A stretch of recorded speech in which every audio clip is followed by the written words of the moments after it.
Yo, this is KD, And this is David. and we are the K&D Exchange, where we exchange music, and as a result, we exchange ideas, bridging the gap between old and new, with all original music produced by. Enjoy.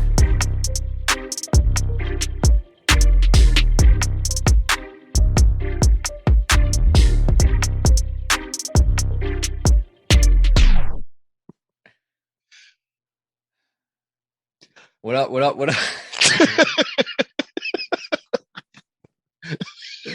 Oh, man. I really tried. I know. I took that deep breath in as well, but I think I just left it a bit too long. That's what did it for me. I was like, Yeah. oh no, he's not going to start. Poor man. Okay, all right. Yo, welcome back to what's the name of this shit? Yeah, the K&D. It's off the. This is staying in. Yeah, It's off the rails. All right, cool. Exchange 33, A$AP Rocky. Let's go. No, I'm joking. Oh. All right, all right. What up? What up? What up? Welcome back to the K&D Exchange. We're on Exchange 33. I am your host KD, alongside co-host David. David, how are you? Yeah, you're great. Cool. All right. So, if you're new to if you're new to the show, no, sorry, if you've been with the show, sick. Thank you. If you are new to the show, Oh yes. if you're new to the show, then please be advised that we don't usually start like this. But also the premise is welcome, first of all. But also the premise, let's run through that quickly, is that we are both music fans, aficionados, whatever you want to call it, and we swap albums each week to each other. So one week David will give me an album to listen to, the next week I give him an album to listen to. The idea is that the other person has never heard the album before, while the person who gives it is familiar. So we come in from two different perspectives and bridge the gap. So yeah. Wow, I really, really banged through that. To the point I've now lost my train of thought. Basically, we are doing A$AP Rocky's album At.Long.Last. It was released on the 26th of May 2015. It is his sophomore album by all accounts. And KD gave this album to me last week after we did the Cypress Hill one, which did not expect that episode to be as long as it was. Nah, yeah, that one really went in. We really did go in. I mean, wow, Cypress Hill led us to all kinds of darkness and fun as well. I ain't laughed like that in a long time. That was flipping funny. Anyway, look, man, I had heard A$AP Rocky's first album, and I didn't really like A$AP Rocky's first album. Like you, I think you said that as well, right? I have no idea what you just said because you frozen, innit? Yeah, I said A$AP Rocky's first album. I didn't like it, and I remember you saying you didn't really like it, right? I thought it was okay. There were songs on there I really liked, but as a whole, it wasn't solid to me. Yeah, I distinctly remember listening to it twice, and I never listened to it again. So was it when it came out? Yeah, when it came out. Yeah, I was like, nah, I do not like it, and I haven't listened to it since. So this, for me, was the second time that I've listened to an A$AP Rocky album, and I thought to myself, well, if it's anything like the first, it might be it might be okay, but it might be crap. So I was ready for that. So Sure. So when I'm just going to dive straight in, because you know what, this week I can feel we're not doing any of the frills or tangents or anything. We're getting down to brass tacks out here. 100%. We ain't got no time to mess around out here. Especially I think these Wi-Fi issues are we can feel them, right? So we're just getting down to it. Let's bang it out. Yeah, like when we start doing these in person, like we can be a lot more relaxed. Can relax. And just be like, you know what I mean? Can't wait. Maybe sip a couple of beers, or sip a rum or something like that, or tea in this case. Like it's getting cold out here, so you know what I mean. My man's on the teas. 100%. Yeah, man. Holy Ghost is the first. Well, Holy Ghost is the first tune on this album, and you know what really got me throughout this album again, and it's always the case, but I think production wise, this is actually like a really good opener. I think it's a really decent tune, actually. Yeah. It's, and we'll get into it as the further along we go into the album, but there's like an atmosphere that I can't really put my finger on, but there's like this sort of melancholic, like undertone towards it, to everything. Like he sounds really sad, especially in this song. It just sounds really down and downbeat. You know, the rapping ability is there. I mean, you know, having listened to his first album, I knew he could rap. And I thought it was really, really, you know, really cool. I mean, the sort of Judeo-Christian, you know, nature of the song Holy Ghost is brought again when he says, Satan's giving out deals, fitting to own these rappers. The game is full of slaves and they're mostly rappers. Sold your soul first and then your homies after. So you're getting like this kind of, oh, dude, like another sort of expose from another artist saying, for the industry. Yeah, saying basically, again, dude, how many albums have we done where this is being said? So how many times am I going to say it? There is something in it. I don't think they're saying it just for clout. Like we can't. There is a pattern emerging. Yeah, I mean, he even what's the line he says that who told the slaves they can own their masters, which is like a double entendre. So who told the slaves they could literally own their masters, because that's not how it works, but also owning their master copies of their music. Yeah. I picked up on that. I was just like, this is. I thought that was a great line. Yeah. I did really, really enjoy that. The thing is, like, it's just one of those. I don't know. I just want him to be all right, I guess. Especially after this tune, it's just it's okay. And it's nice to hear, like, he says a lot at the same time. So this is really weird, right? With this album, there was something from really, like, there was like a barrier preventing me from really engaging with the material. I don't know why. Because, for example, like on Rick Ross or Mac Miller, I was going into lyrics whenever they caught me. But like with my review on this one, I was very much, even on the how many listens, I was like, yeah, but something there is. I can't drill down. Maybe I will as I sort of talk through the album, but there was something where there was like a little disconnect, and I'm not really sure why. Maybe we'll explore that later. Like, he says a lot, especially in this tune, and it's like nice to hear that he's got a bigger view of life in music, but at the same time, it doesn't necessarily grip me in that. Okay. I don't know why, and it's not that it's objectively bad music. It's not ill thought of. There are no wrong moves, especially in this song. I just don't know what it is. But yeah. Anyway. No, I get you. I get that. Track number 2, Canal Street, featuring Bones. It's very, very minimalist, this one. And I thought it was a very weird song to put second. Especially when you had the fullness of the previous track. Why is this second? It's so, like, it's so roomy, you know. There's loads of room. There's so much reverb though, and his voice, it does really work, because you've got this great kind of between like the drums and like the kind of atmospheric. I don't know if it's synths or whatever, but between the atmosphere and like the bass, like his voice is so all encompassing. Like a little bit of reverb it does a lot for the voice. Nice space. Yeah, and it fills it as well. It becomes all encompassing.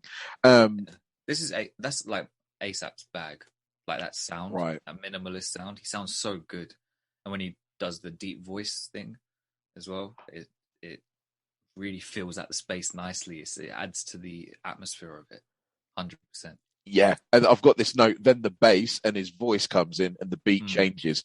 And this is where I was like previously when the song started, I was like, "Why are you putting this second?" Right. And then when the beat comes in, you're like, "Oh, and then you're a bit more invested. Yeah. But this is an excellent song. Yeah, it is, isn't it? It's so weird way, good. right? To be honest, what I like about it is it's progressive. It builds, and this is another theme throughout this album about the music, especially in it might be the next song. There is one in particular where I could not believe the dynamism in it, and I was like, "Yep, this is one of the best songs on the album, like hands down, not a problem." Sure. But yeah, Canal Street, like this one, it's a slow build, but then it just. I said I don't care about lyrics. I'm in the music, and it is very, very, very involving. I think it's a fantastic second track, but it is 100%. So different. It's so different to the first. It's a complete 180 on the first one. So I can't really reconcile why you would put the first one first, the Holy Ghost first. Like, right, I guess that's kind of a nice thing. If he does believe in like God and Christianity and stuff, like putting the Holy Ghost first, like it's cool, right? It's a lovely statement. However, musically, it doesn't. Canal Street should be first. Weird. Yeah. Well, I'm trying to imagine putting the album on for the first time and just hearing Canal Street. I don't know. I feel like that would be just as strange as well. I don't know. Yeah, actually. It's a weird. Yeah. When I first heard this album, I remember me and a friend of mine at uni were waiting for an A$AP Rocky album for so long, and because we kind of bonded over our fandom for him. I wasn't as big a fan of A$AP Rocky before this. It was just like the 4 or 5 songs off the first album that I loved, and then when he was featured on stuff, I thought his voice and his delivery was interesting. So then I was like, okay, he's going to bring out a new album. I wonder what he's going to bring out, next. If this album had these really good songs on it, just the whole thing wasn't really meshing for me. I wonder if he's going to do it this time though, because I know that he can. I know he can do it. And so when I heard Holy Ghost, I was like, okay, there's a song called like Phoenix, and there was a song called One Train on the first album, which was really dark, gritty kind of hip hop. So it had it was a posse cut. It had Joey Badass on it, Big Crit on it, Yellow Wolf, all these guys that were like massive at the time. That was dirty. Action Bronson as well, and Danny Brown. Fuck man, that was so. Kendrick was on there as well, and so for him to then start with the Phoenix sound, which was the more mellow kind of big live production and everything, not the typical atmospheric minimalist trap sound that was prominent at the time, it pulled me in right away. So I think I get it. I get why the big production comes in first, and then it's not followed up by another equally big production. It's goes from that to the minimalism, because I feel like that adds to the dynamism. You're talking about the dynamism throughout the songs. I think that kind of speaks to the dynamism throughout the entire album. If you think of the album as an entire song, that's just the part where it's going to drop again. The beat's going to drop out. So that's when you get Canal Street and you get the minimalism or whatever. But you're right. I think it speaks to this album that I don't even know what song I could put first. What song I could put. It's a weird one, right? This album is a strange one, because I don't know how it flows necessarily. Like, I don't know what order I'd put it in. I mean, normally there's some kind of semblance of order, but yeah, man. But when you really actually look at it, like when I'm looking at the track list now, and I'm even looking at LSD and Excuse Me and that run down there, and I'm thinking, these songs don't even seem like they feel like they belong on the same album, but on paper they don't. When I remember them, off the top of my head, like, LSD, shit, yeah, that song's coming up. Wait, okay, Lord Pretty Flacco Jordan, okay, that's coming up as well. Oh wait, Jukebox Joints, that's coming up. Wavy, oh shit, okay, you know what I mean? It's like, the Far Side as well. Like, but you've got loads of, you've got like these kind of, you've got themes in some of the songs that weave in and out of each other, like musical themes and musical things that are done. But it's like you could surely weave it into more of a coherent sounding album. Because again, when we get further on down into this record, man, it's the same things like pop up will pop up again. Because I'm like, I don't get I don't understand this. I don't understand the order. Like, is this a committee decision? Is this his vision? What is going on? But Sure. we'll get there. But I mean, Canal Street, track number 2. Boop, boop, boop. Wicked. It's so good. Yeah, it's a good And then track number 3 happens. And when it comes to dynamism and all of that stuff that I love in music, this is why I love like rock music or, jazz, chill out, things like that, music that moves, especially drum and bass. I like the kind of dynamism. A song will start and I don't know where it's going to end. Sure. And they play with structure and they play with dynamism. This, Fine Wine, track number 3, featuring Future, MIA, and Joe Fox. This is a lesson in how to play to all of your sort of feature strengths. Yep. You shine a light on everybody in a different way. Obviously, A$AP Rocky, it's your album. But when he comes in with that slow sort of drawl-in kind of rap, and it's kind of like that kind of, oh my goodness, like, am I stuck in a dream? Am I like, I don't know. It sounds like a nightmare what he's saying. You know what I mean? Like saying that he's, this girl, she's crying, like, dance for me. Like, he says the cup is getting muddy. And I think that is way more key than we might think. When people say, "Oh, the cup, overfloweth," or "the cup runneth dry," like I think that's the one. I think that it's the cup of life, right? And the cup is getting muddy. It's like things are becoming a little bit more unclear. Like back in the day, our grandparents used to know exactly what was right and what was wrong. Nowadays, like sometimes, you'll find that it's all getting muddy. I think it's a really clever way of saying that things aren't the way that they seem. Especially when you've got like, our leaders of government like acting in a certain way, but we are not a political podcast. We ain't going to get into that. But this is about like exploitation, this song, I think.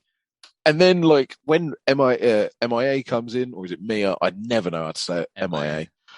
When she comes in, the drums and the music switch, and then Future comes in, and then it switches again. Yeah. And I was like, this is perfect. Like MIA has 4 or 5 lines, right? She comes in, she disappears, and then she, Future comes in, and then it's like, oh my goodness, this song, it moves. And then when it kicks back again to the original A$AP Rocky sound, where he's just, again, with the slow, deliberate drawl of what he's going on, and it's just fantastic. It's like being in a dynamic nightmare. You know what I mean? It's very, very atmospheric. I couldn't tell you how moved I was by listening to this. I was so surprised at just how much I felt listening to it.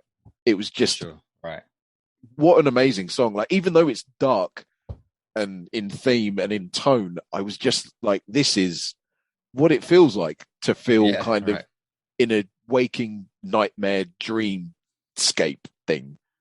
But it's an experience. This one, boy, I mean, this gets might be my favorite one on the album. It might be. I had a feeling it would resonate with you.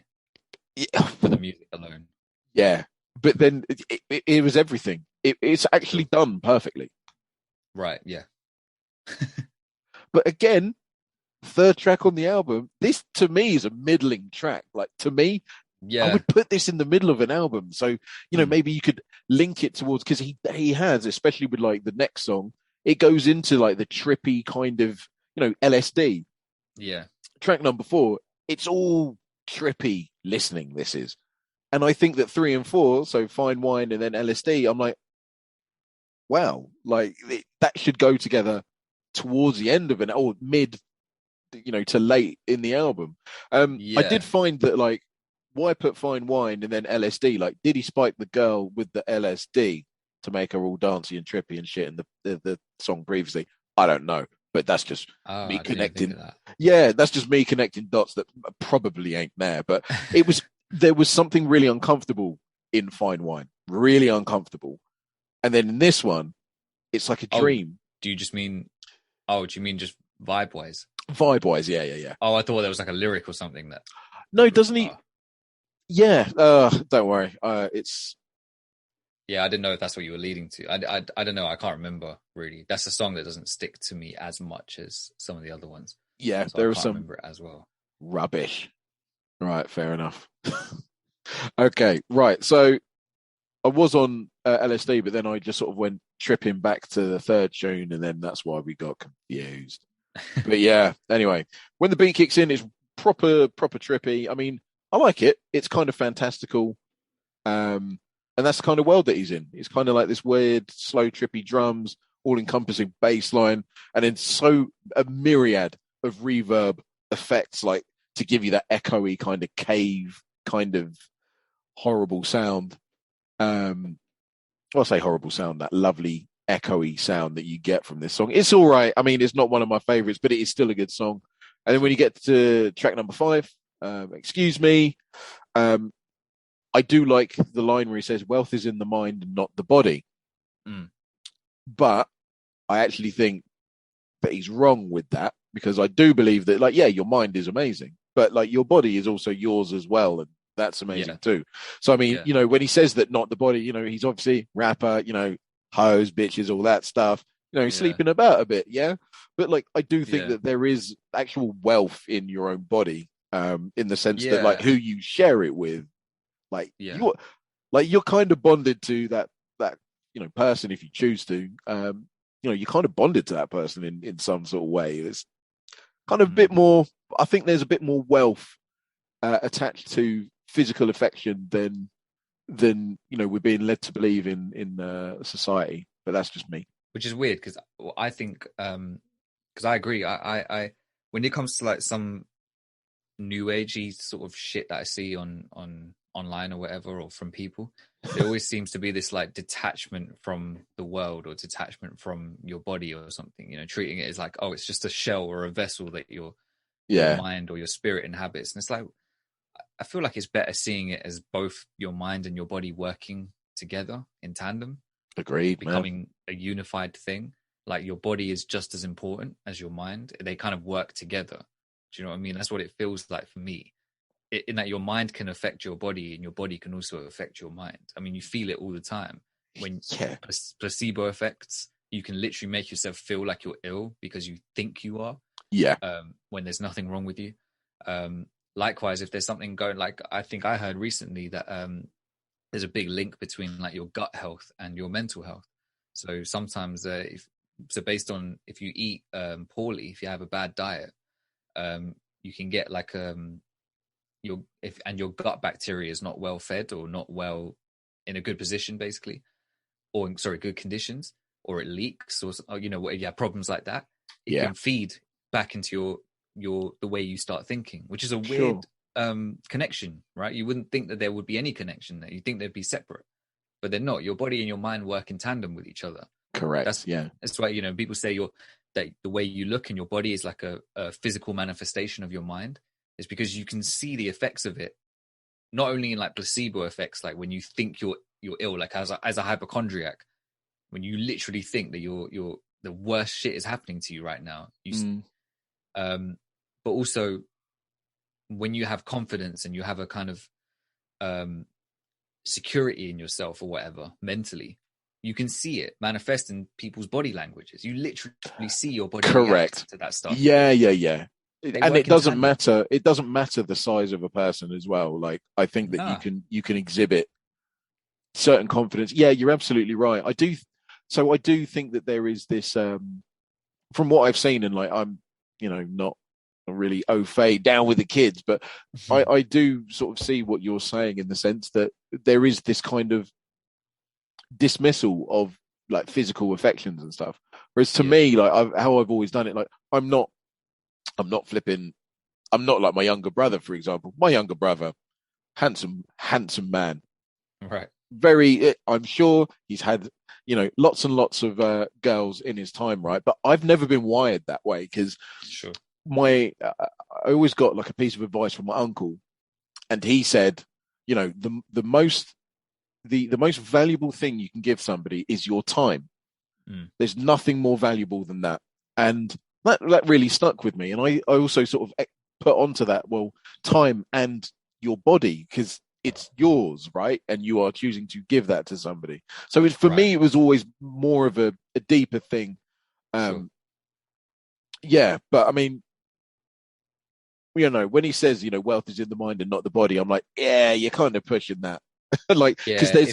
there's wealth, there's wealth spiritually, there's wealth as there's different types Yeah, of there's different types of it. I wealth. think people go a bit, they're almost like reacting to kind of the bad that they see, so they go the other extreme. So it's like, oh, we should just reject all physical things or something like that, or whatever. Let's just be really extreme, Yeah, right? Like, yeah. Like, oh no, it's purely about the other person's what's going on with them mentally, and it's like, okay, I get it, I get your sentiment, but let's be realistic as well.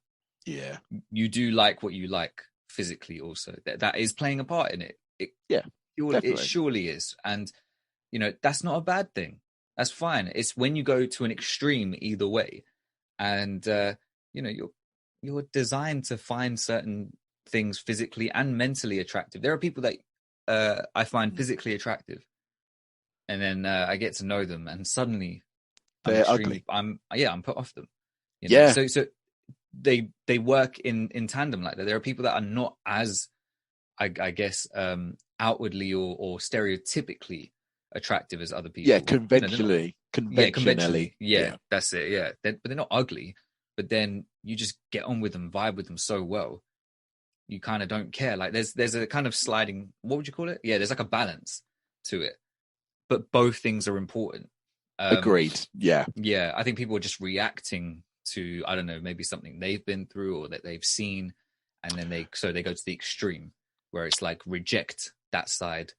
I'm all about just, the person inside and the mentality, how they are mentally, probably not realizing that they actually only focus, maybe sometimes they're attracted to nice personalities, not realizing that if you was to take all the people, I don't know, this might not necessarily be true, but if you put all the people in the room with who they'd consider having nice personalities, the ones they're actually interested in are probably a bit better looking than those that they're not as interested in. Correct. But they don't realize that because they're not seeing the sample size. They're purely seeing it from their own point of view.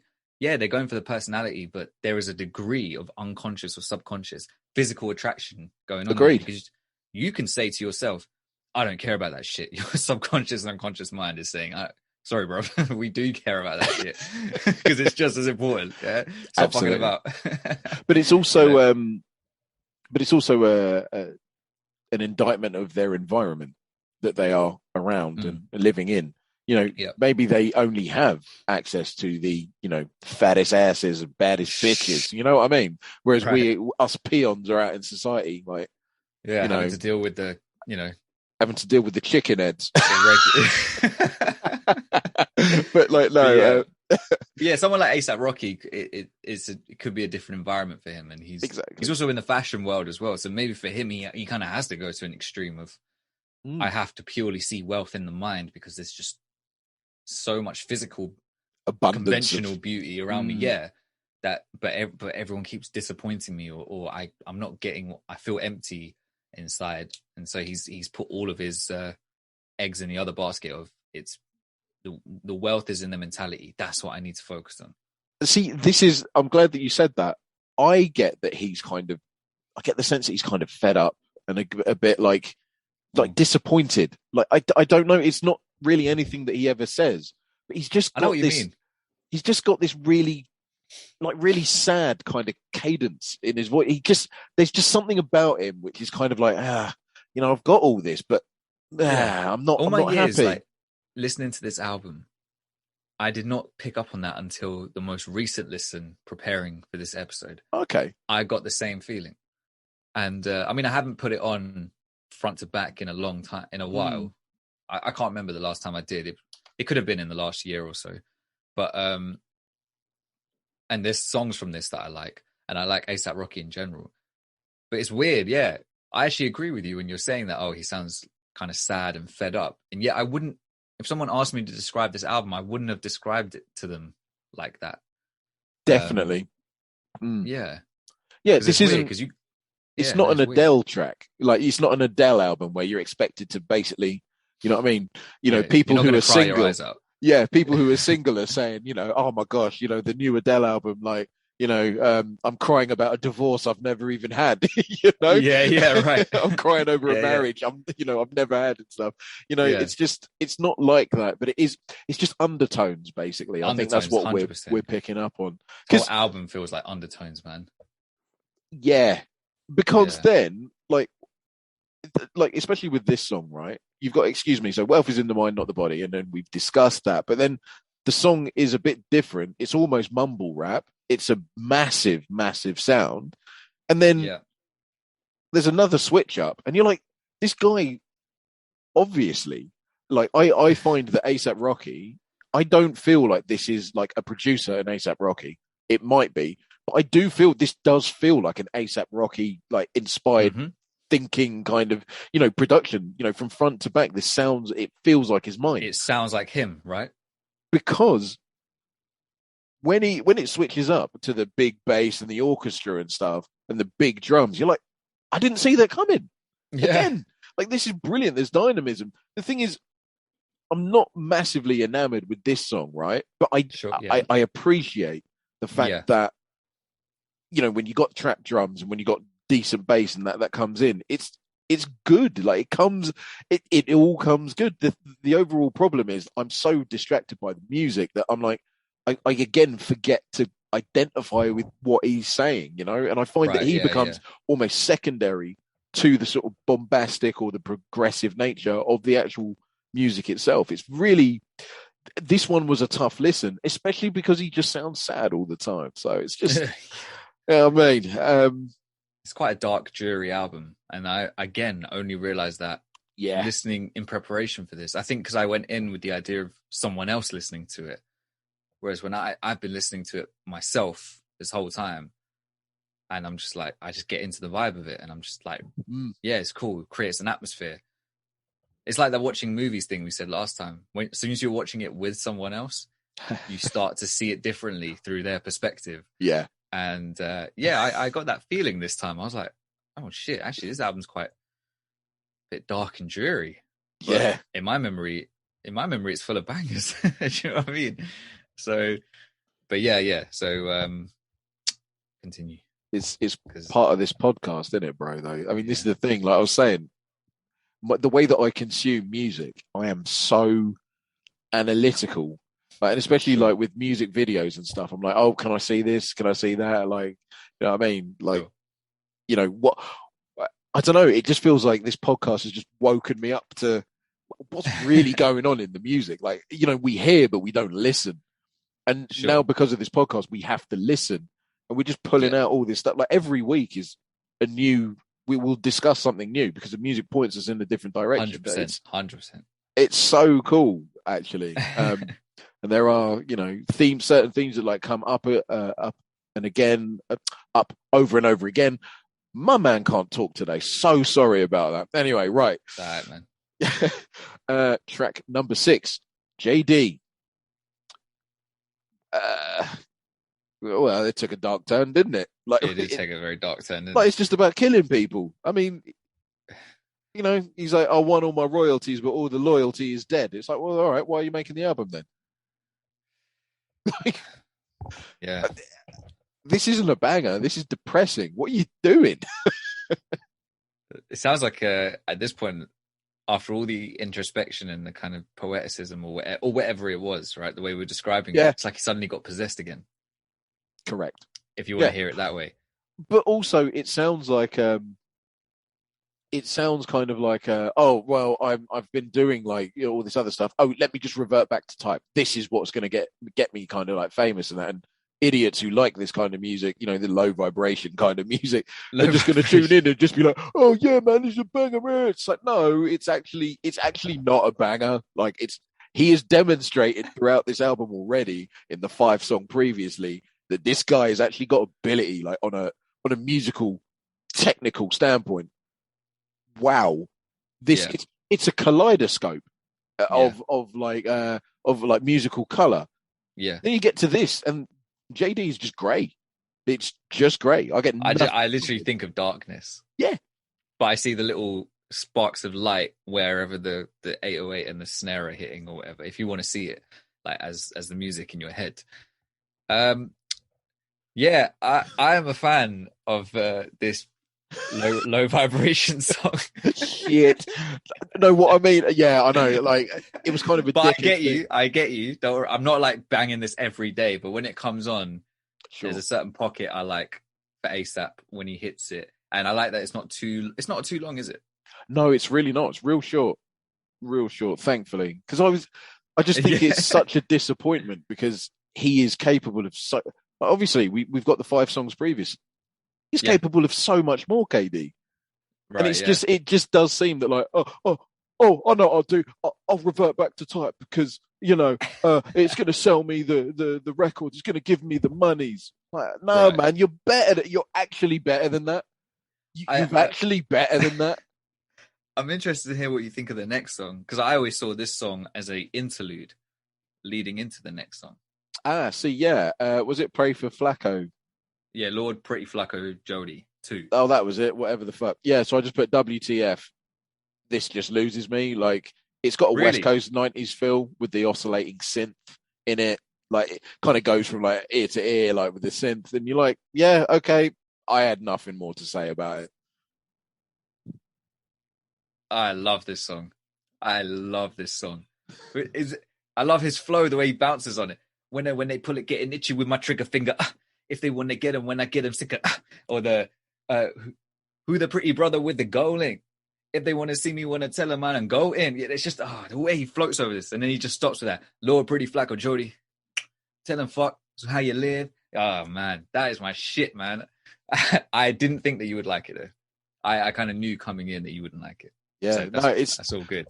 Not that I just put WTF in the sense that I was like, it's aight. Like, again, it just sounded like it was just a continuation of, fair, no, yeah. I'm braggadocious, mate. Like, I'm not an artist. I'm a fucking like run of the mill, like conveyor belt rapper. Yeah, great. I'm one of them again. It's like, you got more, man. I'm not expecting him to be like the second coming of music. I'm not expecting like, I'm not expecting Ad 2. You're not the second coming of like Prince or anything like that. Yeah, I'm not expecting Ad 2. Okay, I'm not expecting that kind of level of album. No, okay, I'm not. But I just think that like there are certain stereotypes in hip hop that people adhere to kind of perpetuate their own success. And I think that Rick Ross does it, and it's really lazy. It's just like, oh yeah, man, like the faux hard man thing. It's like like some of the songs like Dead Presidents or whatever. Absolute horse shit, troperson, right? And this to me, like, is him doing that again. It's like, what you can be hip hop, right? But you can also be an artist. Why don't you strive for that, right? Again. Kendrick Lamar's a fantastic example of that. Somebody who kind of transcends that. Also, like J. Cole does a lot of that in the sense that he's like a rapper first, but he has become a bit more expansive over the years. So this to me this album is real expansive, but there are times like right now, especially with this one, where I was like, I ain't got no time for it because I don't feel like he's trying. I just feel like he's just going through the motions almost in conveyor belt fashion. Like he can do this for days, KD. Yeah, that's what I get what you mean. Yeah, it's like especially after the first few songs, like the way they're constructed and the dynamism and everything. I guess compared to that, this is a very kind of on the surface typical run of the mill hip hop song.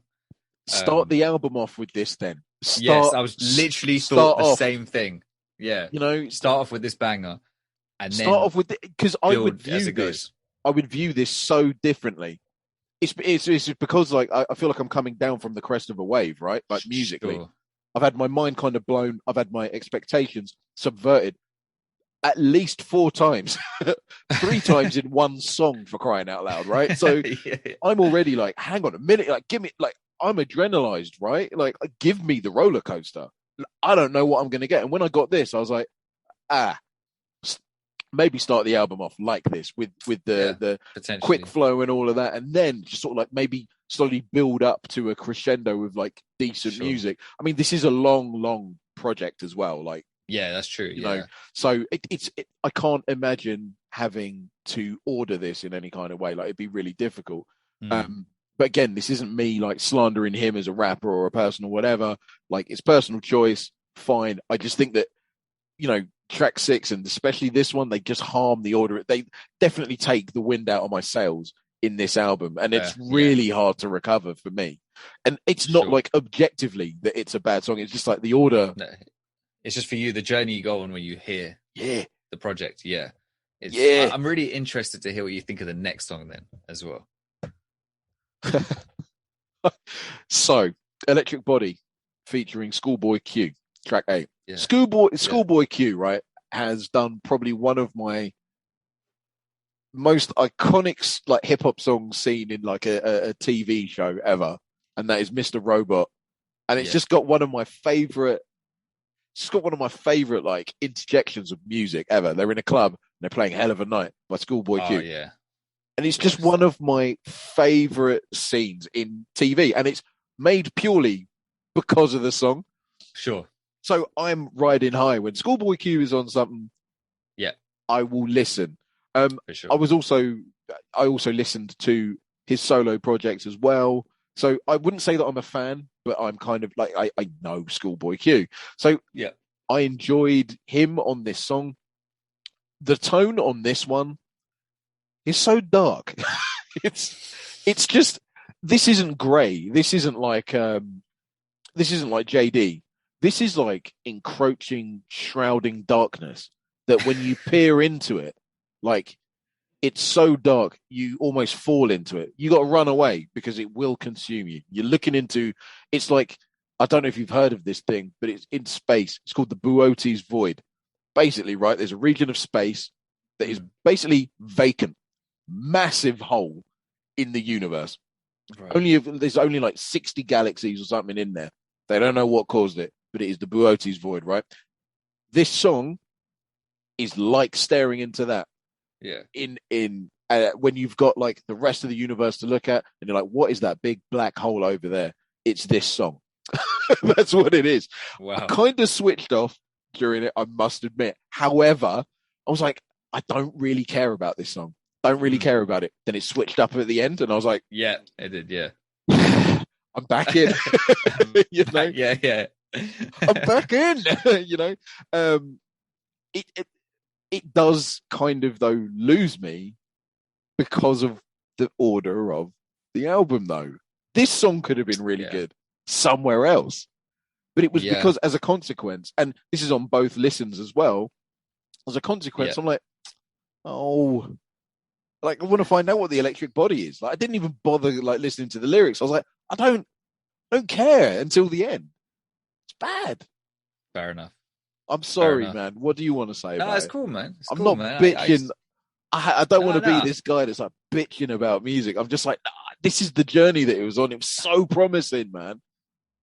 I get it, because I expected you to say something about these two songs. So I get it. But also, this song, I used to love it back in the day. I did get bored of it quite quickly. So like, it's not one of those songs that I loved back then, and then when I put it on now, I'm like, oh yeah, I love it just as much. Still like it. It's just now it might not. If I was to make a new playlist, or if I was to edit my playlist, it could potentially get taken out, because it's like, I'll probably skip it anyway.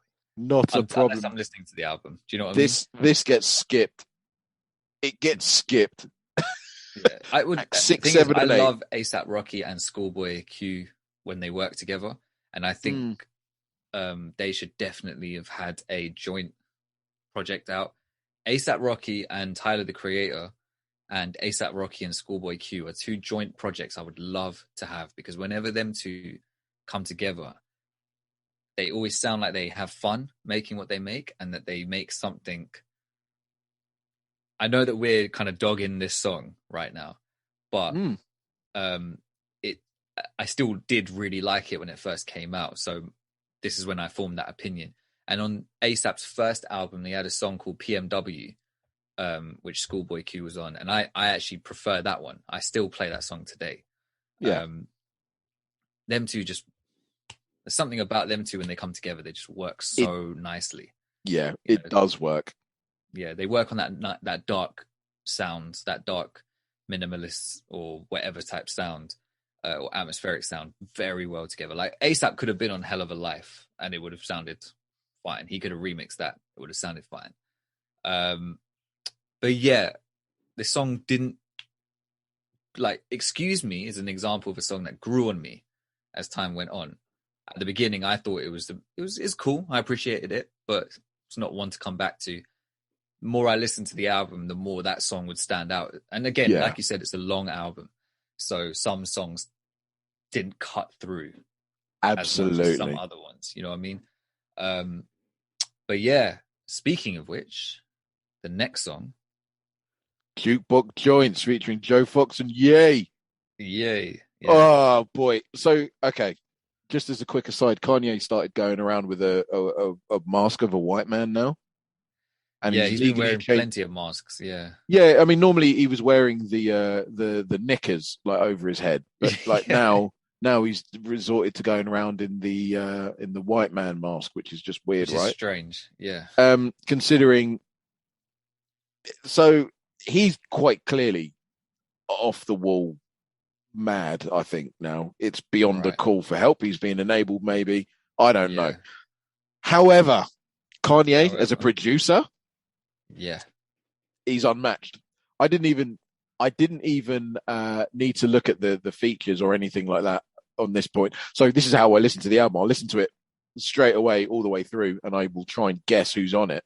I knew instantly when I heard the music. I was like, "This is Kanye. Gotta be." Yeah, gotta be. And when it was, when it was, I was like, I'm glad that it. I'm glad that I was transported back to like 2004 when I first heard Guess Who's Back with Scarface and Jay-Z, Kanye West and Beanie Sigel. It kind of reminds me of that, like that hopeful Kanye, the nice Kanye, the person that I would have once considered a genius Kanye. That dude. Yeah. Lovely to hear him on this. Now this musically, chef's kiss. 100%. Yep. Chef's kiss. So I'm just marking it with an asterisk because it's one of my tunes on the 5.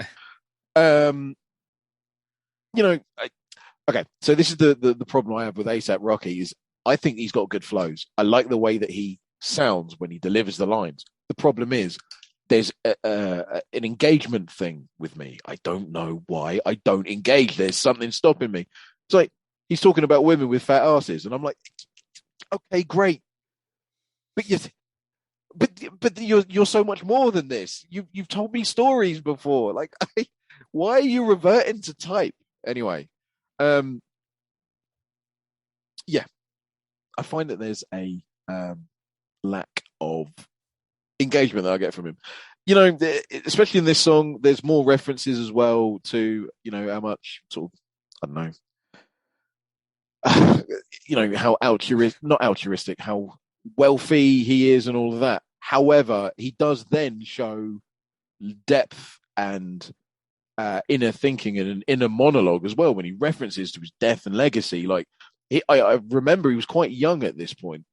So he would have been like, why is he thinking about like a legacy already? It's quite sad that, this is so present. But at the end of the day, like, it's a very, very relevant thing. We face up to our mortality every single day.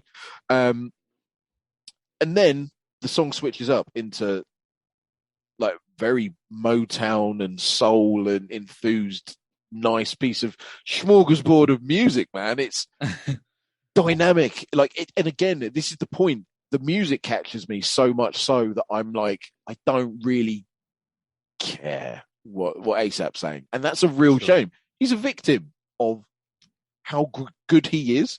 Like, he's his own worst enemy, And this song in particular is, it's really good.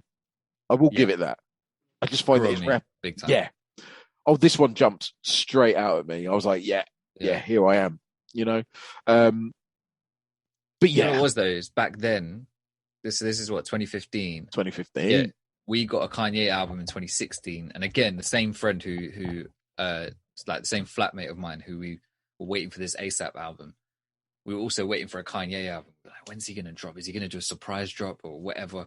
And then he was featured on this, and it's like, oh, okay, sick. And then when the song came on, and the thing is, back then as well, this minimal kind of sample loop chop thing was not as prevalent as it is now with like the Griselda crew and Rock Marciano and them.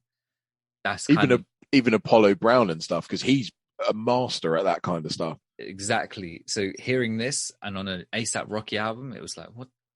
It's like, okay, the beat's going to kick in at some point, right? Yeah. And then it switches up, but it switches to another sample chop, and then it is Kanye going like, okay, my lovely one, da, da, da, da. And he's just saying all this shit, and it was like, okay, yeah, is that it? But he's ahead of the curve, though. That's the thing. This was ahead of the curve, 100%. Way ahead of the curve. About him now, talking about Donda or whatever being genius, which still hasn't. I don't even think I've heard the whole. Donda is not genius. Yeah. It's not genius. I'm sorry. Yeah, I'm not on that train. I just nah. But like back then, it made me miss even more when I listened back to this, like preparation for this. And obviously, this song has grown on me over the years because I've grown up. But like, so I don't always need the beat to come in and break its way through the sample. Yeah. Hearing Kanye on this made me think, oh, I kind of miss this Kanye. Whereas back then I was thinking, because the level was so high. Back then when I heard this, I thought, oh, is this what we're going to get? No, like, I miss him. Yeah. I miss the old Kanye. I didn't think I'd be saying that, but I had been defending Kanye for the longest time. Almost overdue. I think I'd given him, too much leeway with certain things, thinking, look, this is Kanye. I've been following his career. There must be a reason he's doing this. And there's sometimes when he's gone a bit left in the past, and then it turned out to be for good reason because he was ahead of the curve. But this is an example. So when I listen back to this, I'm thinking, bro, this is sick. Yeah. Compared to what we have now. And the thing is, the album we did get, Life of Pablo, the next year, I love that album still to this day. Like, he was really still in his bag. But this, what we have now is a lost, broken man. He's not broken. Yeah, Donda is. It's mid. I couldn't believe it when I thought, you know what, I'm going to listen to it and it better blow my mind. I listened to it twice, and I thought I can't like crap on Kanye. Yeah, I can't crap on him because I need to listen to him. Like, for me, I got off the Kanye train with Slavery is a Choice. As soon as I heard that, I was like, nah, you're actually done. Yeah, that was the point at which, I was off of him. Because genuinely, I think even now, like, I get quite heated when I just mentioned it, and I can feel it in my stomach. I'm so angry. Right. I don't know how nobody went up to him and just headbutted him. Yeah, that's he deserves that. He should. Anyway, but no one wants to be the guy that did that to Kanye West. I would happily do that to Kanye West. Joking. Well, the people in the TMZ office, those leeches, of course. Yeah, look at them. They're always riding on everybody, aren't they? They're horrible. But, however, I've completely lost my train of thought on Kanye. Yeah. So I couldn't really crap on Donda without listening to it. I mean, obviously Drake dropped the same day, and there's obviously you listened, I didn't. But yeah, the album was just so mid. There were some really good high points. Drake dropped the better album. Like, yes, that album was bloated and whatever, but at least this is the thing. When someone says, like, when Kanye's album, in my opinion, as in Donda, is a definition of mid for me because it literally is middle ground throughout. So there are moments on there where I think this is kind of cool. Yeah. But it still doesn't go anywhere. It doesn't do anything. The songs don't have anything to them that pulls me back. Oh, absolutely. Do you know what I mean? Whereas at least on Drake's album, sorry, so it's cutting out a little bit. But sorry. On Drake's album, it's bloated. like there's too many songs on there, and some of them he just doesn't sound like he's trying or anything, or he's whatever. But at least there are some songs that I don't know, they go somewhere. They have some kind of structure and movement to them, and he does sound like he cared about those songs, and they have a vibe that brings me back. At least I can want to listen to them again, or I'll put them in a playlist for the barbecue or when people are around. The Kanye one, it was like 2 songs because I wanted to, because it's Kanye. Do you know what I mean? It was more like okay, this sounds like a good one out of the bunch. Like Off the Grid, it's like the most upbeat one on there, and it's got that 5-Yo Foreign verse, which is like it's basically his song. But still, I found myself getting bored because nothing changed in the beat. Yep. And I know it's weird saying that for a hip hop song, but like it just wasn't. A lot of the songs didn't go anywhere. They didn't do anything. And another thing is, from the behind the scenes point of view, as an artist myself, because the tracks on an album blend into each other, or like the end of one song goes into another song, does not mean that there was this big grand concept or theme behind the album, or that he really worked to make it this big grand thing. You know, it's so easy to do that, right? Like your Spotify can do that for you if you add the crossfade feature. Yeah, so you can put your playlist on shuffle and it will do that for you. Transitioning songs from one to the other doesn't make for a cohesive album, or a good one even. Like, I don't know.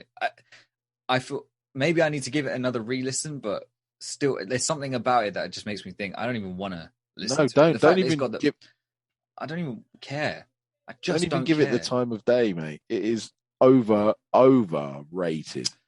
I just miss Kanye, man. I miss the days. I miss the hopefulness of his music. I miss the grandiose nature of it. It was positive. He had a vibe about him. It was like, oh my gosh, bigger than life, you know? Bombastic. Yeah, exactly. I looked forward to seeing where he was going to take it next, what he was going to do. Yeah. Now it feels like he came up with a bunch of ideas, just put them down straight away, and then just threw them all out there. And the fact that the album cover is black as well, like there's no album cover. It's lazy. It doesn't come off as, it's not like Yeezus where there was nothing at all, as in you could only see the CD. I actually have the CD for that. Yeah. And even then, there's something kind of so Kanye about it when I pull it out and think, this was a moment in time. It's just this fully transparent CD cover. You can see the CD, and then there's a little sticker on the back where it has some credits on there, you know, just to give it or there's a little orange tape. Like, it's so minimalist, but it felt like it had purpose. It felt artsy. It felt something, at least something. There was some heart in it.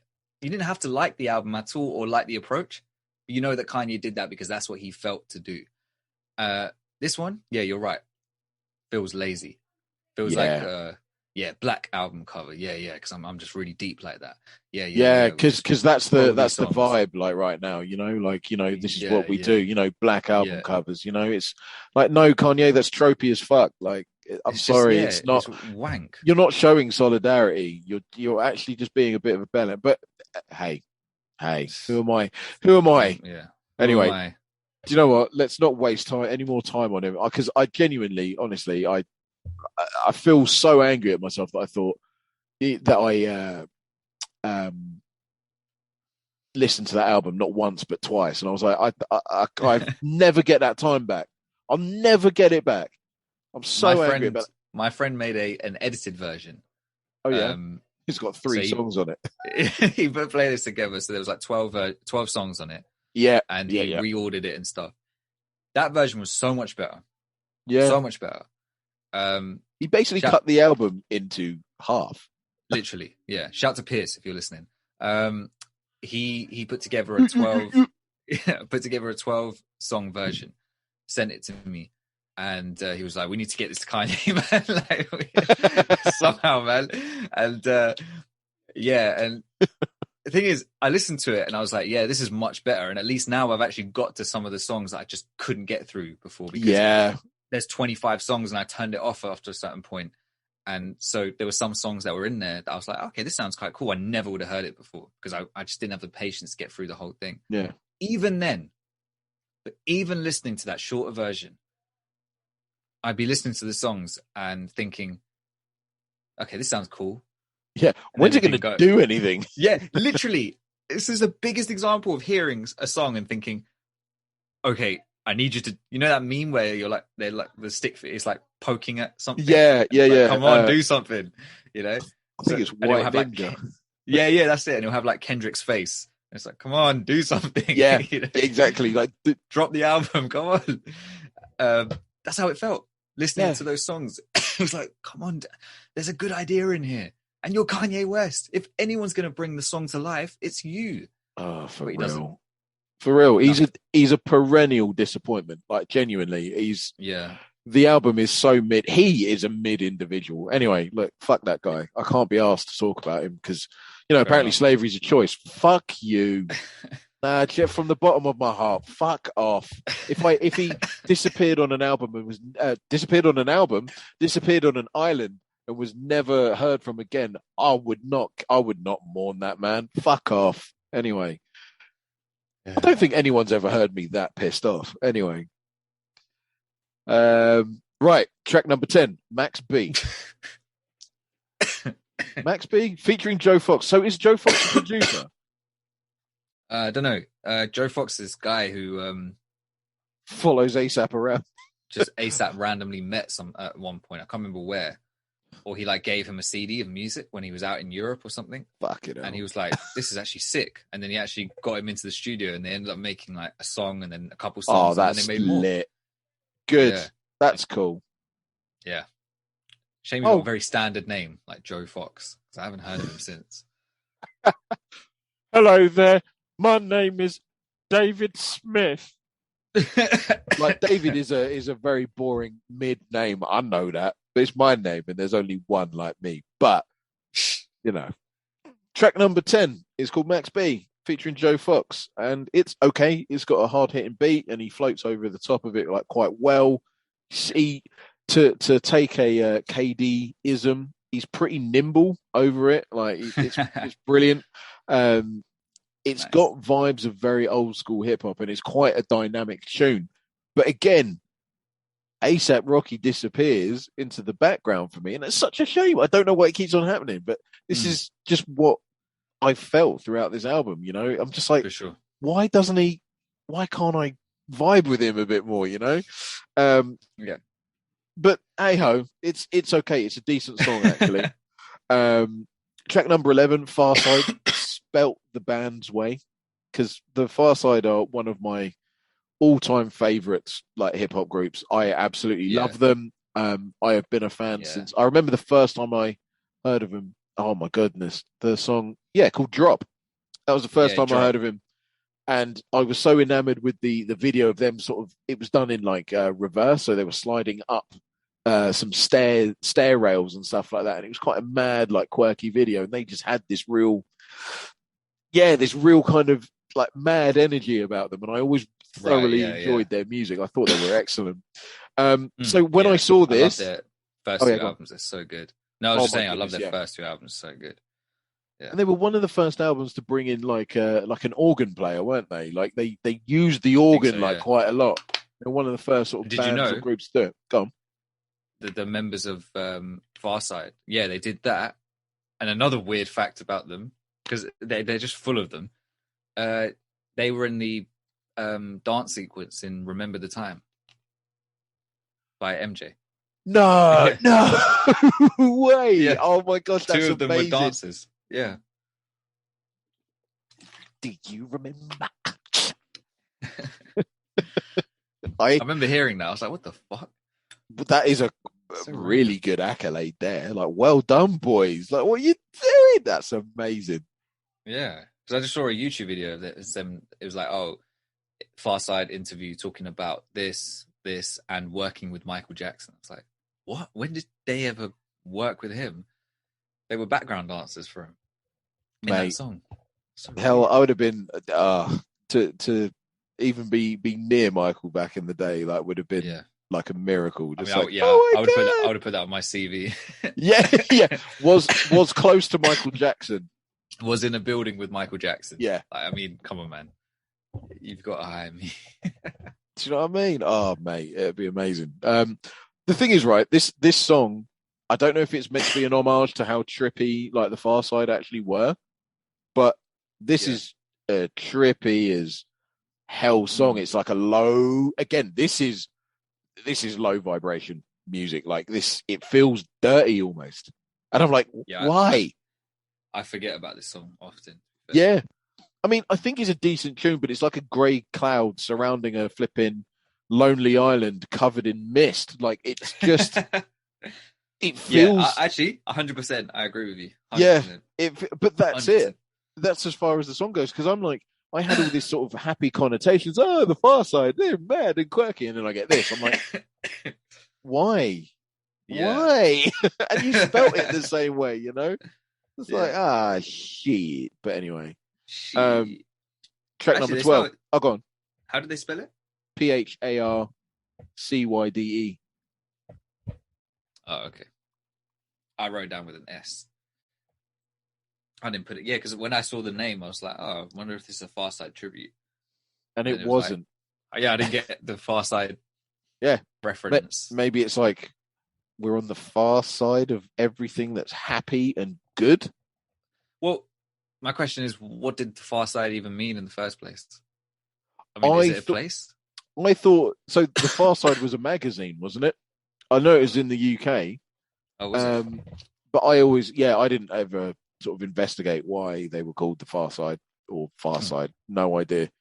I just thought it was like one of those quintessentially hip hop things to do. Like, you know what I mean? Like when 100%. when you've got like the uncool parents trying to be hip.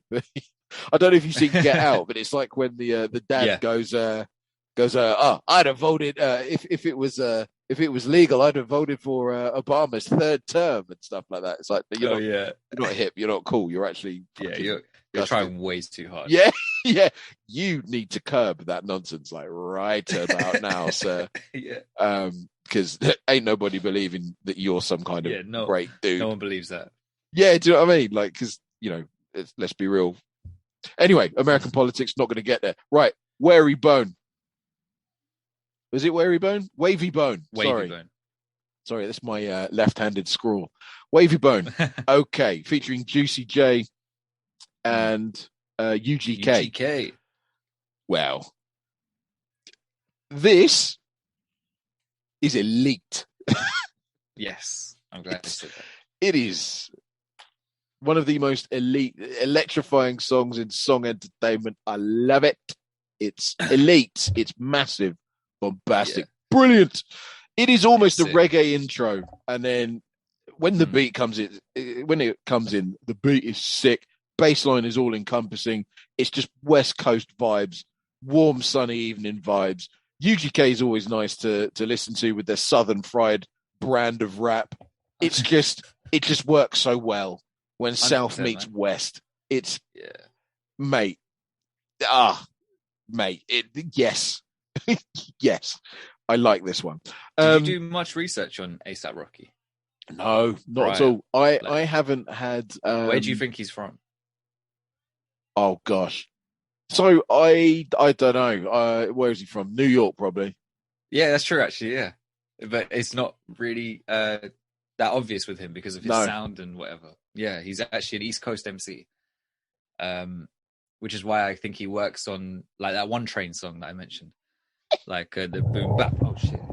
But yeah, mate, that was a hell of it. So is he really from New York? I did not know that. Yeah, he's actually from New York. I am sick. Yeah, the way you just threw that out there, like, oh, he's probably from New York. I was like, oh shit, I thought you were going to say like, I don't know, from the South or West Coast or something. Like, oh, because of the sound. But yeah, no, he's from the East. It's because you said, oh, it's nice when South meets West. So I was thinking, do you think A$AP Rocky's from the West? Yeah, no, I meant in sort of stylistically. Yeah, sure, because it's such a sunny song. Yeah, go on.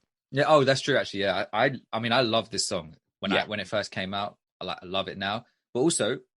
It's a good example. Sorry, I don't know what's going on. But yeah, hope you feel better. It's like I've got you know when you're in a really dusty room and you're kind of tickles or whatever, and you just keep coughing. It's just randomly happened now. I'm not sure why. But because you're a this is an dusty example brer. Anyway, of using a posthumous verse in a good way, and in a way that's respectful to the original artist. Correct. Yeah. Because one, you've got Bun B and Pimp C. You've got them on a song that they most likely would have been on had he been alive. Yep. You've also got Bun B's input, surely, because he's on the song too. So therefore, he would be a good judge of character to know, Pimp C would have jumped on this tune. All the verses fit and whatever. Compared to, when Drizzy put Pimp C on Faithful and just tacked a verse on at the beginning of the song. The rest of the song had nothing to do with his verse. And then at the end of Pimp C's verse, he goes, I don't rap in this shit with anyone but Bun. Yeah. It's like, you've just outed yourself you've just outed yourself as a fraud. But anyway. Yeah. You purely just wanted the Pimp C feature. Whereas this felt much more organic, and you kind of forget, like, oh yeah, Pimp C's not around. You almost think, oh, maybe he recorded this before he died. But he didn't know who A$AP Rocky was before he died. I thought this was done.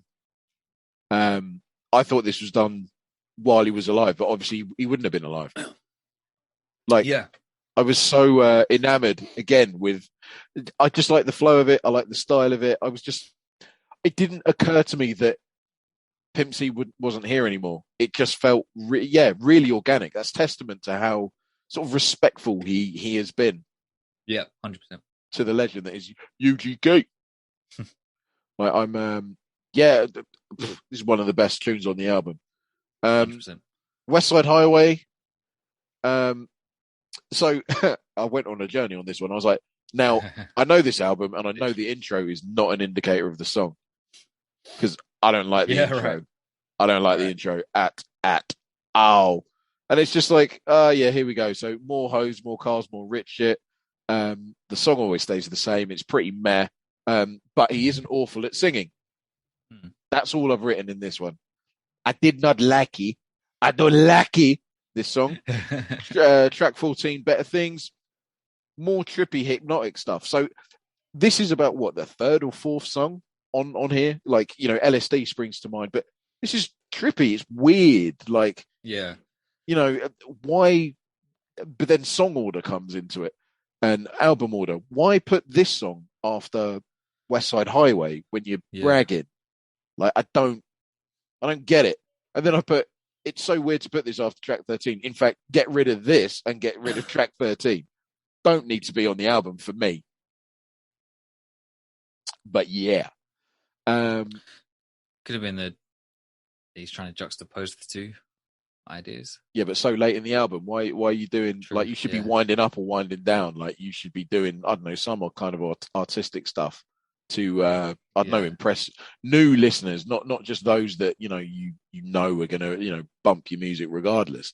Just where's the kind of industry and artistry here? Because I was really, I really want to love this album. I think there's so much in this album to really like, but it's like 100%. I don't get the syntax. Like, I don't get the order. It's just, it feels really. The syntax. Yeah, we haven't spoken about that in a while. Yeah, man. I just don't get the order of this album at all, and this is again like a reason, For sure, Okay, 15 M's. Yes, I've been waiting for this one. Okay, so the reason why I said get rid of track 13 and 14 is because you just put this one after Wavy Bone. Yeah, exactly. Big tune. Okay, I'm glad you like it. Totally turns it up, featuring Lil Wayne.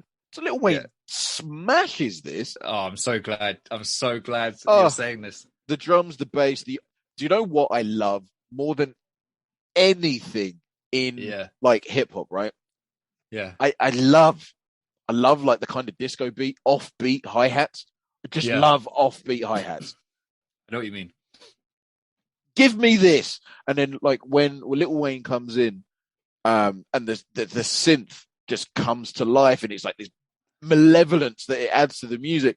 Like it's just the music is brilliant, and then hearing Lil Wayne over the top is great.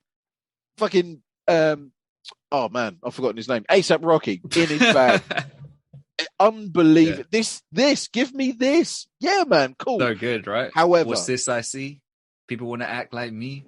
Yeah, but with Lil Wayne, where it says, "I'll kill your dog and shout Peter for life." Like, it's just such a Lil Wayne thing to say. Yeah. However, oh man, yeah, go on. He's a victim of his own success because, again, I'm so taken with Lil Wayne, so taken with the music. Yeah, that A$AP Rocky is inconsequential, and that's so sad. Like on your album, because Lil Wayne, let's be real, is a complete master. He steals the show on that. Yeah, but he does that all the time. Yeah, he does it all the time. He's a murderer. He kills people on their own albums. Especially recently, again, he's become that again somehow. Like, there was a moment in time where he kind of fell off a little bit, but I remember hearing verses like this and thinking, fuck me, man. Like, because there was a version of this song that he released as a single and it had no Lil Wayne on it. It was purely A$AP throughout the whole song. And I remember thinking, I remember thinking, this is a banger because the single that he put out before was LSD. So me and my mate were like, oh, what's this? Like, we wanted like bangers. And we were like, oh, I wonder what the whole album's going to sound like. Then he drops this and it's like, okay, sick. So there's going to be, it's not just going to be one sound or the other. Okay, cool, sick. And then we get the album and Lil Wayne's on this version. He comes in with this fucking insane verse. Yeah. And so that same year, Lil Wayne was on Tyler, the Creator's album. Yep. He had a great verse on there.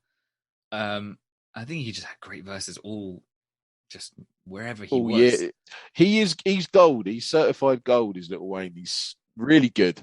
You know? Especially now, he just goes in and kills shit, man. On that new West Side Gun album as well. West Side Gun really like deserves the plaudits that he's getting because he deserves his flowers because he is unreal. Isn't it? I really do. Anyway, we'll talk West Side Gun and Griselda another time. In due course, yeah.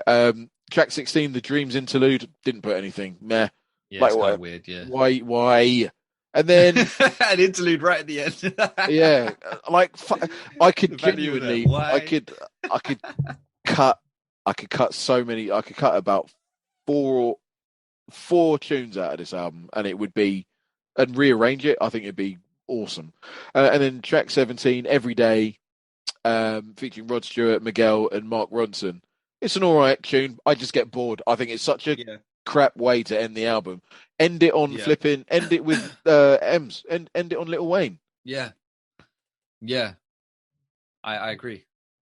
Yeah, it's just the midway to end the album. Like, it's just. Yeah, it sounds like one of those songs that sounds like a good song. Do you know what I mean? Like, yeah, it's a good idea until it's not. Yeah, because it's just got that beat and a singing chorus, and he's very measured and he's rapping, and it probably sounds very lyrical. It's like a by the numbers kind of approach to when you drop, because he dropped this song as well. It also makes it weirder. He dropped this song before the album dropped, but it's like. It's like showing the ending. You know when people drop scenes from movies before movies come out? It's like dropping the end scene, which kind of explains everything that's happened in the movie. Yeah, it's like the end of Inception, and then you got a voiceover going, he actually made it out. There's no mystery. Yeah, right. And you're like, what? Wait, what? Yeah, it's like, wait, why should I watch this? Yeah, I know it's not exactly the same with an album, but I like the idea of not getting towards the end and thinking, oh, I've heard this already. It's a bit anticlimactic for me. Yeah, man, for reals. Yeah, it feels like okay, I dropped LSD, I dropped M's, I have to drop a very. I see this happen in hip hop a lot, and I don't know if I'll be able to explain it right. Where you then drop the standard hip hop song to appease people and show people, no, look, I can get serious from time to time. Yeah.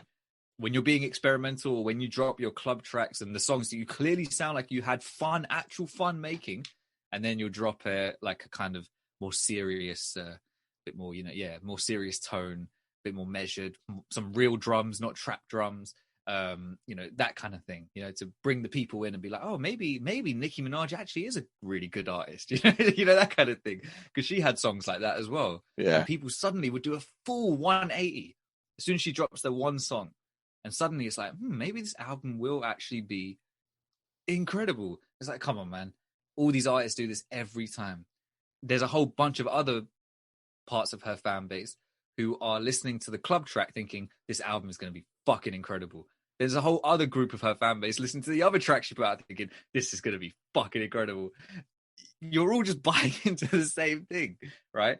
And that's fine. Like what you like, but this song feels like a very kind of, let's get a hip hop. Let's get a nice musical. I don't know how to explain it. A musical sounding beat. Get some drums, get some pianos and shit in there, get someone to sing on the chorus to give it some more weight, because people respect singers more than rappers. And then I'll do my lyrical shit. Bang, solid. People will respect me now. They'll take me seriously now. Fuck that shit. Go in with your concept, with your vibe, with your whatever you want to do, and fulfill it. And don't give a shit about trying to what's the word, like I don't know what the word is, but like validate your own work, or sorry, don't seek validation from other people for your work. It could be a record label decision though. Like, this stinks of that. Yeah, it's just annoying though. It's just, but this is not like, this is like, on Schoolboy Q, on what was the name of that album, Blank Face. Yeah. At the end, he has like a song called Overtime, and he called it Overtime tongue in cheek because the label wanted him to put in a kind of club, or like what's the word, more accessible tune. Yeah. So he felt like he was putting in overtime to get that song in. So he called the song Overtime. He didn't really care too much about it, and it was still a good tune. But usually you'd hear the labels gunning for a song like that. Yeah. Those kind of songs are more obvious when they're in an album like Blank Face. If you remember the sound of Blank Face, and then you get that song and you're like, okay, interested. Yeah. Songs like this, though, I feel like people are less likely to hear it on the surface and say, oh, maybe the label made him make that. Do you know what I mean? Because it's not a typical kind of, this is a song for the radio, this is a song for the club. It sounds like I don't know how to describe it. Like, it sounds tropey as hell. Like, I just wasn't impressed by this. And do you know what? This isn't I said it was the last track on the album. It's not, is it? Because Back Home, track 18, is the last track on the album. But I just turned the page and I was like, I've only got one note on that. It's nice to hear Mos Def. It's such a weak ending. It's such a weak song. It's such a weak ending to the album. And it's like, it started off great. Like, if I'm going to get into the rundown of this, like, mate, this album had such promise, and it started off so well. He's capable. Then it just descends into mediocrity, and not even good mediocrity, like bad. Like, as a project, it doesn't make sense. This doesn't, like, I am not a fan of A$AP Rocky at all. However, I can take some songs, like, he's good when he tries. Very much like Drake. You know what I mean? When we did, was it Views? And like the last three songs were like, there is an artist in there. That. Yeah, you said, on If You're Reading This, there's two the last three songs. Yeah. They were an EP, because it had like Jungle, 6 p.m. in New York, and something else. And you were like, those three songs, that that would have pulled me in. Yeah, no, you're right. Because I feel like from Max B onwards, it gets a little bit shaky. Like, it really does. We could have taken out Far Side, could have taken out West Side Highway, Better Things, The Dreams interlude, Every Day, and Back Home. So actually, you could have just gone Max B, Wavy Bone, M's. Just end the album on M's. What is he doing? I mean, I don't know why I'm so annoyed. But it's track 15, it's the promise, right? It's a promise. Yeah, it's a waste, man. Like, you wasted it. You've made loads of money. You ain't wasted nothing, but you wasted it, mate. Like, you don't impress me. Holy moly. Oh, gee. Right. Okay. Hang on. Have I got 5 songs? 1, 2, 3, 4. Yeah, 5. So my top 5 is Canal Street, Fine Wine, Nice. Jukebox Joints, because it's Zach, Wavy Bone, and M's. Nice. And this album gets I'm going to be harsh, man, like, because it gets. I was so pissed off from song. Where was I? Yeah, from song 16. I was so angry, and there were a couple of other songs in the middle. I was so mad at this album. Yeah. It's a 4.5. A 4.5. A 4.5. That's well harsh. Yeah, because why are you giving me 5 good tunes out of 18? I mean, these are good tunes. Oh, actually, to be fair, yeah, you didn't like Electric Body. Nope. Lord Pretty Flacco or JD. Nope. Yeah, okay. So for me, it's only the second half that's a bit shaky. That's probably what it is. And I can tolerate some of it, like Better Things. No, that is harsh. 4.5. But that's you. Yeah. No, I'll give it a 5. I'll give it a 5. Because it doesn't, for me, it doesn't deserve. And also, I found that A$AP Rocky himself is inconsequential. Normally, man, if I engage with music and lyrics, if there's something in there that it's a je ne sais quoi, right? Like you just don't know what it is, but you know when you hear it that it grabs you. He never grabs me, ever. Oh, interesting. Yeah, I know. I don't know why. I would love to find A$AP out. Rocky has always been style over substance for me at the beginning. Okay. When I first heard him, I just liked his sound. It's only over time, as the years have gone on, have I actually noticed what he talks about. And then on a song like Holy Ghost is when I really noticed, like, oh shit, okay, there's actually depth to the things that you're saying. You can actually you actually have bars. You're not just rapping, but with a cool voice and a cool flow. And even the flow, like he's in my opinion, I think he's a really good rapper. Like some of the flow patterns he does and his delivery and his vocal technique and stuff. And I think he's got a great ear for production. Like you said, it sounds like some of these songs sound very A$AP Rocky, even though he's not a producer, but he definitely has that hands-on feel. You know that he's in there helping to structure and sequence and organize like the flow of the album and everything. Yeah, I think this is a strong body of work. I just think there's certain things, it's just a bit too long. And when you have albums that are a bit too long, there's more room for like holes. I think this was is this 18 songs long? 18. Yeah, I mean, 18. I mean, it's That's got like an interlude as well in there, actually. Okay, so track 16. So songs. 17 songs. For me, like I lose interest after 12. Like I just switch off. 12 is a sweet spot for me. Yeah, I agree. I think, there are some albums that have 13, 14 songs on there, but if it's good, then you can, you know what I mean? I can deal with it. But this just, I don't know, it just felt conflated. And by the end of it, I was like, there's so much promise here. Or maybe I need a few more listens to like really clue into what A$AP is about. But there's a lot of promise. Essentially. You know what I mean? This gets a 5 because it is, for me, it's mid and like he just fades into the background. No, that's fair enough, man. But there is a lot of good stuff here. There's a lot of good music in here and a lot of good ideas. So, well, that's a shame, isn't it? It's annoying when you listen to an album and it starts strong. Let's say first 4 or 5 songs, and then you've got another 12, 13 songs. Yeah. Okay, sick. This is gonna keep going. Yeah. And then it just falls off. It just never picked picked up apart from M's really. Again. Right. Hang on. Yeah. No. But that could be a lie. Me personally, I thought it was no, it did pick up, didn't it?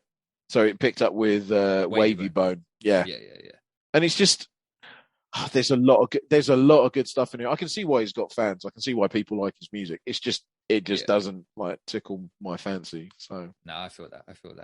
But it is good. No, it was good to like listen to him again.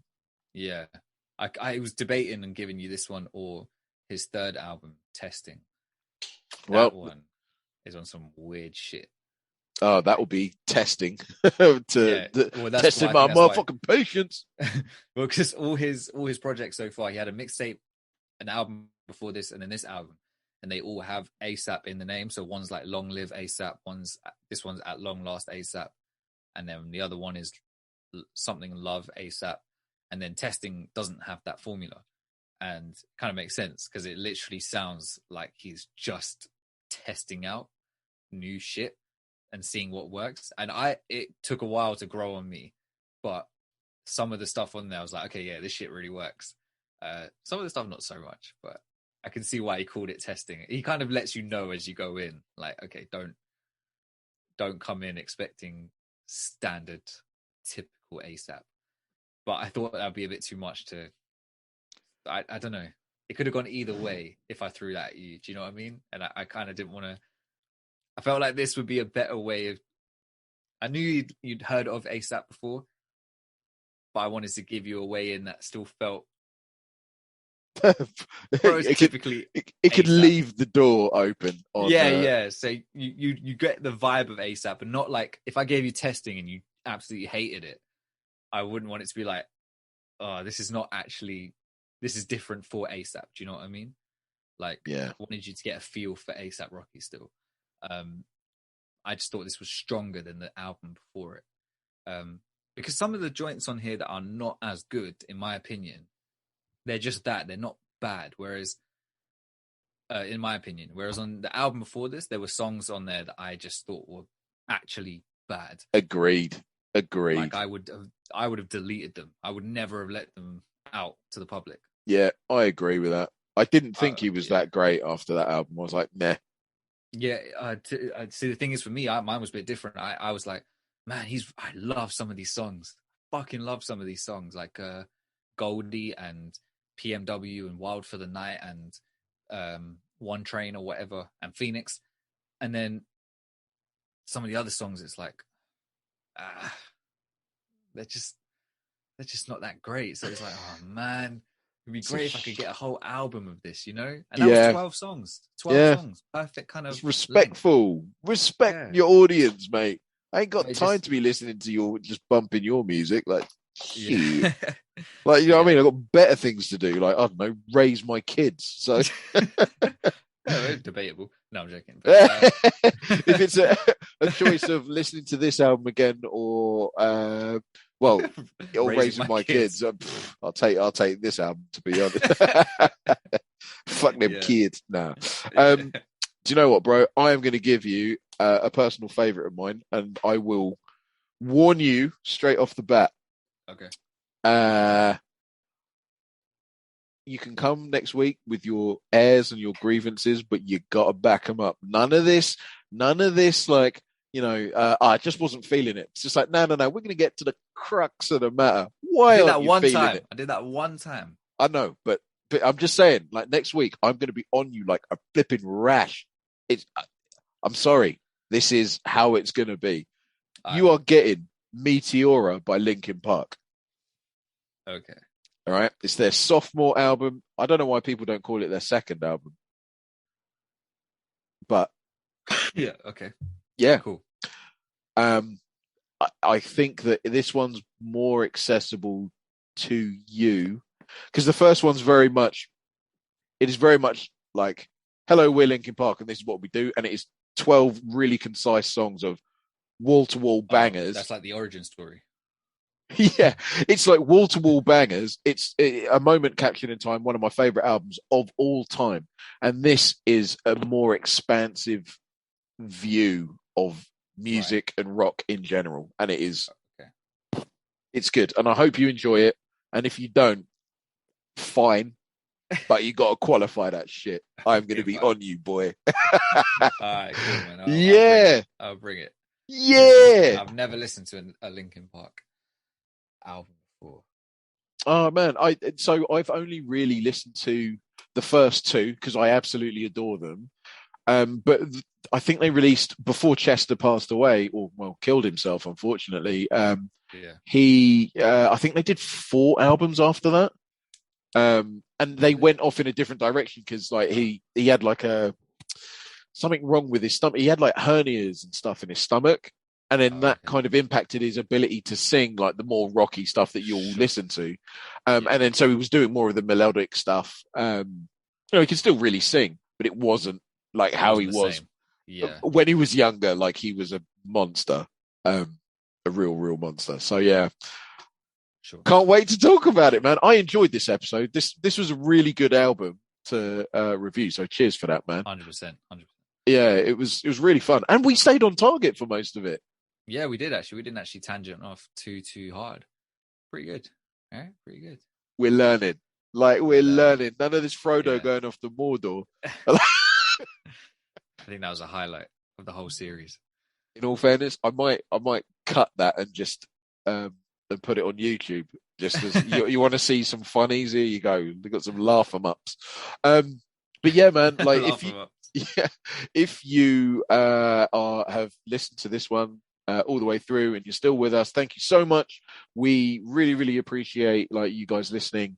You know, hope everything's cool with you personally, emotionally, spiritually, you know, physically. Hope everything's going well. Like, you know, and if it's not, holler at your boys, man. We'll try and cheer you up. But until next time. Until then. We've been the K&D Exchange, man. Peace. Yeah, we got that. Sick.